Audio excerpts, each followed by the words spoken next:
ಎಪಿಸೋಡ್ನ ಆರಂಭದಲ್ಲಿ big boss ಗೆದ್ದ nominate ಆದಂತಹ ಸದಸ್ಯರ ತಂಡಕ್ಕೆ ಒಂದು ಅವಕಾಶವನ್ನು ಕೊಡ್ತಾರೆ. ಒಬ್ಬ ಸ್ಪರ್ಧಿಯನ್ನು ಇವರ ತಂಡದಿಂದ ಮತ್ತೊಬ್ಬ ಸ್ಪರ್ಧಿಯನ್ನು ಸೇಫ್ ಆಗಿರುವ ಸದಸ್ಯರ ತಂಡದಿಂದ ಆಯ್ಕೆ ಮಾಡಬೇಕು.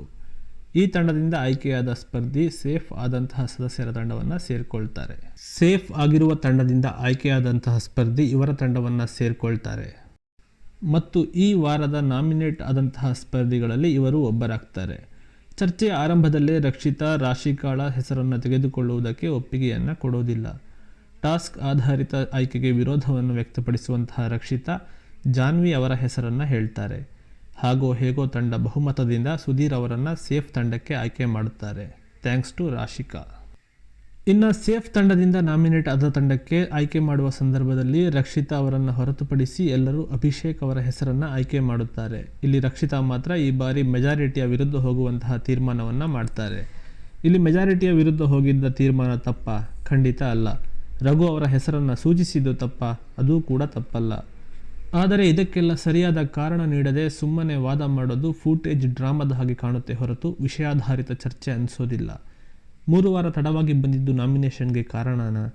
ಎಫರ್ಟ್ ಅಭಿಯವರು ಮಾತ್ರ ಹಾಕಿದ್ದಾರಾ? ರಘು ಅವರು ಎಫರ್ಟ್ ಹಾಕಿಲ್ವಾ? ಈ ಎಲ್ಲ ಪ್ರಶ್ನೆಗೆ ಉತ್ತರಿಸುವಂತಹ ಶಕ್ತಿಯನ್ನು ರಕ್ಷಿತಾ ಹೊಂದಿಲ್ಲ. ಅದೂ ಕೂಡ ರಘು ಅವರ ಜೊತೆಗೆ ರಕ್ಷಿತಾ ಅತ್ಯಂತ ಹೆಚ್ಚು ಸಮಯ ಕಳೆಯುವಂತಹ ಮನೆಯ ಮಂದಿಯಾಗಿದ್ದಾರೆ. ಇನ್ನು ರಕ್ಷಿತಾ ಇದೇ ಮೊದಲ ಬಾರಿಗೆ ರಘು ಅವರ ವಿರುದ್ಧ ಹೋಗಿದ್ದಲ್ಲ. ಈ ಹಿಂದೆ ಕ್ಯಾಪ್ಟನ್ಸಿ ಟಾಸ್ಕ್ನ ವೋಟಿಂಗ್ನಲ್ಲಿ ರಘು ಮತ್ತು ಧನುಷ್ ಅವರ ಮಧ್ಯೆ ಧನುಷ್ ಅವರನ್ನು ರಕ್ಷಿತಾ ಆಯ್ಕೆ ಮಾಡಿದ್ದು. ಅದು ಕೂಡ ಆ ವಾರ ರಘು ಅವರು ಕ್ಯಾಪ್ಟನ್ ಆದಾಗ ರಕ್ಷಿತಾ ಅವರಿಗೆ ಕಿಚನ್ನಲ್ಲಿ ಜವಾಬ್ದಾರಿ ಕೊಟ್ಟು ಚೆನ್ನಾಗಿ ಆಟ ಆಡೋದಕ್ಕೆ ಅವಕಾಶವನ್ನು ಕೂಡ ಮಾಡಿಕೊಟ್ಟಿದ್ರು. ಇನ್ನು ಬೆಕ್ಕು ಮತ್ತು ಹುಲಿಯ ಕಥೆಯನ್ನು ಚೆನ್ನಾಗಿ ಅರ್ಥ ಮಾಡಿಕೊಂಡಿರುವಂತಹ ಅಶ್ವಿನಿ ಈ ಬಾರಿ ರಕ್ಷಿತಾ ಅವರಿಗೆ ಯಾವುದೇ ಅವಕಾಶವನ್ನು ಕೊಡದೆ ರಕ್ಷಿತಾ ತೋಡಿಕೊಂಡಿದ್ದ ಗುಂಡಿಯಲ್ಲಿ ಬೀಳದೆ ಎಚ್ಚರಿಕೆಯಿಂದ ಜಾರಿಕೊಂಡರು. ಪರಿಣಾಮವಾಗಿ ರಕ್ಷಿತಾ ತೋಡಿಕೊಂಡಿದ್ದ ಗುಂಡಿಯಲ್ಲಿ ರಕ್ಷಿತಾಳೇ ಬಿದ್ದಳು. ಇನ್ನು ಆಯ್ಕೆಯ ಹೆಸರನ್ನು ತಿಳಿಸುವ ಸಂದರ್ಭದಲ್ಲಿ ಅಶ್ವಿನಿಯವರು ಬಿಗ್ ಬಾಸ್ ಮನೆಯವರಿಗೆ ಮತ್ತು ವೀಕ್ಷಕರಿಗೆ ರಕ್ಷಿತಾಳ ದ್ವಂದ್ವ ನಿಲುವನ್ನು ಅರ್ಥ ಮಾಡಿಸುವಲ್ಲಿ ಸಂಪೂರ್ಣವಾಗಿ ಯಶಸ್ವಿಯಾದರು. ಇಲ್ಲಿ ಗಿಲ್ಲಿಯವರು ತಮ್ಮ ಕಾಮಿಡಿ ಮಾಡಿದ್ದು ಸರಿ ಅನಿಸಿಲ್ಲ. ನಾಮಿನೇಷನ್ ಪ್ರಕ್ರಿಯೆಯ ಗಂಭೀರತೆಗೆ ಬೆಲೆ ಕೊಡಬೇಕಾದದ್ದು ಎಲ್ಲ ಸದಸ್ಯರ ಕರ್ತವ್ಯವಾಗಿದೆ. ಇನ್ನು ಜಾನ್ವಿ ಅವರು ಸ್ಪಂದನ ಬಗ್ಗೆ ಹೇಳಿರುವಂತಹ ಹೇಳಿಕೆ ಕಿಚ್ಚನ ಕೋಪಕ್ಕೆ ಗುರಿಯಾಗುವುದಂತೂ ಗ್ಯಾರಂಟಿ. ಸ್ಪಂದನ ಅವರಿಗೆ ಚಾನಲ್ ಕಡೆಯಿಂದ ಪುಷ್ ಸಿಗ್ತಾ ಇದೆ. ರಾಶಿಕಾ ಮತ್ತು ಸೂರಜ್ ಲವ್ ಟ್ರ್ಯಾಕ್ ಇದೆ, ಹಾಗಾಗಿ ಇವರೆಲ್ಲ ಸೇಫ್ ಆಗ್ತಿದ್ದಾರೆ ಅಂತಿದ್ದಾರೆ ಜಾಹ್ನವಿ. ಈ ಎಲ್ಲ ಮಾತನ್ನು ಬಾಯ್ತಪ್ಪಿ ಜಾಹ್ನವಿ ಹೇಳಿದ್ದಾರೆ ಅನ್ನೋದನ್ನು ನಾನಂತೂ ನಂಬೋದಿಲ್ಲ. ಅತ್ಯಂತ ಬುದ್ಧಿವಂತ ಮತ್ತು ವಾಕ್ಚಾತುರ್ಯತೆ ಹೊಂದಿರುವಂತಹ ಇವರಿಗೆ ಇದು ದೊಡ್ಡ ವಿಷಯ ಆಗುತ್ತೆ. ಇದರ ಗಂಭೀರತೆಯ ಸಂಪೂರ್ಣ ಅರಿವು ಖಂಡಿತವಾಗಿಯೂ ಇದೆ. ಆದರೆ ಕಂಟೆಂಟ್ ಕೊಡಬೇಕಲ್ವಾ ಸ್ವಾಮಿ. ಲಾಸ್ಟ್ ವೀಕ್ ಇಡೀ ಕಿಚ್ಚನ ಪಂಚಾಯಿತಿಯನ್ನು ಇವರ ಗೆಳತಿ ಆವರಿಸಿಕೊಂಡಿದ್ರು. ಈ ವಾರ ಜಾಹ್ನವಿ ಅಟ್ಲೀಸ್ಟ್ ಅವರ ಅರ್ಧದಷ್ಟಾದರೂ ಕೂಡ ಎಪಿಸೋಡನ್ನು ಆವರಿಸುವಂತಹ ಪ್ರಯತ್ನವನ್ನು ಮಾಡ್ತಿದ್ದಾರೆ. ಇನ್ನು ರಾತ್ರಿಯ ಸಂದರ್ಭದಲ್ಲಿ ಕ್ಯಾಪ್ಟನ್ ಮಾಳು ಅವರಿಗೂ ರಿಷಾ ಅವರಿಗೂ ಬಾತ್ರೂಮ್ ಕ್ಲೀನಿಂಗ್ ವಿಚಾರದಲ್ಲಿ ಸಣ್ಣ ಜಗಳ ಮತ್ತು ರಿಷಾ ಅವರಿಗೂ ರಾಶಿಕಾ ಅವರಿಗೂ ಸೂರಜ್ ವಿಚಾರದಲ್ಲಿ ಮನಸ್ತಾಪ ಉಂಟಾಗುತ್ತದೆ. ಇನ್ನು ಬೆಳಗ್ಗೆ ಅಶ್ವಿನಿ ಅವರು ಬಾತ್ರೂಮ್ ವಿಚಾರದಲ್ಲಿ ಸಮಸ್ಯೆಯನ್ನು ಬಗೆಹರಿಸ್ತಾರೆ. ಈ ವಾರ ಅಶ್ವಿನಿ ಅವರು ಅತ್ಯಂತ ಎಚ್ಚರಿಕೆಯಿಂದ ಹೆಜ್ಜೆಯನ್ನು ಇಡ್ತಾ ಇದ್ದಾರೆ. ಇನ್ನು ಕಿಚನ್ನಲ್ಲಿ ಗಿಲ್ಲಿ ಹಾಗೂ ಕಾವ್ಯ ರಕ್ಷಿತಾಳ ದ್ವಂದ್ವ ನಿಲುವಿನ ಧೋರಣೆಯನ್ನು ಎಕ್ಸ್ಪೋಸ್ ಮಾಡ್ತಾರೆ. ಅದರಲ್ಲೂ ಕಾವ್ಯ ಅವರ ಪಾಯಿಂಟ್ಗಳಿಗೆ ತಲೆ ಅಲ್ಲಾಡಿಸೋದು ಬಿಟ್ಟರೆ ರಕ್ಷಿತಾಳಿಗೆ ಬೇರೆ ಅವಕಾಶವೇ ಇರಲಿಲ್ಲ. ಇನ್ನು ಮುಂದಿನ ಬ್ಯಾಲೆನ್ಸಿಂಗ್ ಟಾಸ್ಕ್ನಲ್ಲಿ ನಾಮಿನೇಟೆಡ್ ತಂಡದಿಂದ ಅಶ್ವಿನಿ, ಜಾನ್ವಿ, ರಘು ಮತ್ತು ಧ್ರುವಂತ್ ಆಡಿದ್ದರೆ ಸೇಫ್ ತಂಡದಿಂದ ಗಿಲ್ಲಿ, ಸ್ಪಂದನ, ಕಾವ್ಯ ಮತ್ತು ಧನುಷ್ ಆಡ್ತಾರೆ. ಇನ್ನು ಬ್ಯಾಲೆನ್ಸಿಂಗ್ ಟಾಸ್ಕ್ನಲ್ಲಿ ಮತ್ತೆ ನಾಮಿನೇಟೆಡ್ ತಂಡ ಗೆಲ್ಲುತ್ತೆ.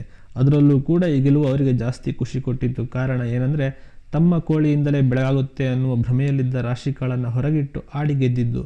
ಇನ್ನು ಸೇಫ್ ತಂಡ ಸೋಲೋದಕ್ಕೆ ಮುಖ್ಯ ಕಾರಣ ಅವರ ಸ್ಟ್ರಾಟಜಿಯಾಗಿತ್ತು. ಗಿಲ್ಲಿ ಮತ್ತು ಧನುಷರ ದೈಹಿಕ ಶಕ್ತಿಯನ್ನು ಬಳಸಿಕೊಳ್ಳೋದ್ರಲ್ಲಿ ಯಶಸ್ಸಾಗಲಿಲ್ಲ. ಟಾಸ್ಕ್ ಆಡಲು ನಿಂತ ಆರ್ಡರ್ನಲ್ಲೇ ಹಿನ್ನಡೆ ಆರಂಭವಾಗಿತ್ತು. ಈ ಬಾರಿ ಮತ್ತೆ ಬಿಗ್ ಬಾಸ್ ಟಾಸ್ಕ್ ಗೆದ್ದ ನಾಮಿನೇಟೆಡ್ ಆದ ತಂಡದವರಿಗೆ ಎರಡೂ ತಂಡದಿಂದ ಒಂದೊಂದು ಸದಸ್ಯರ ಹೆಸರನ್ನು ಸೂಚಿಸಲು ಹೇಳಿದ್ರು. ಆದರೆ ಈ ಬಾರಿ ಕಳೆದ ಬಾರಿ ಮಾಡಿದ ತಪ್ಪನ್ನು ನಾಮಿನೇಟ್ ಆದ ತಂಡದವರು ಮಾಡಲಿಲ್ಲ. ಅಂದರೆ ಲಾಸ್ಟ್ ಟೈಮ್ ಹೇಗೆ ವೀಕ್ ಸ್ಪರ್ಧಿಯನ್ನು ಸೇಫ್ ಟೀಮ್ಗೆ ಹಾಕಿ ಸ್ಟ್ರಾಂಗ್ ಸ್ಪರ್ಧಿಯನ್ನು ನಾಮಿನೇಟೆಡ್ ಟೀಮ್ಗೆ ಕರೆತಂದರೋ ಆ ತಪ್ಪನ್ನು ಈ ಬಾರಿ ಮಾಡದೆ ಬರೀ ಜಗಳದಲ್ಲೇ ಕಾಲ ಕಳೆದು ನೋಡುವ ವೀಕ್ಷಕರಿಗೆ ಬಿಗ್ ಬಾಸ್ ಪ್ರಕ್ರಿಯೆಗೆ ಅವಮಾನವನ್ನು ಮಾಡಿದರು.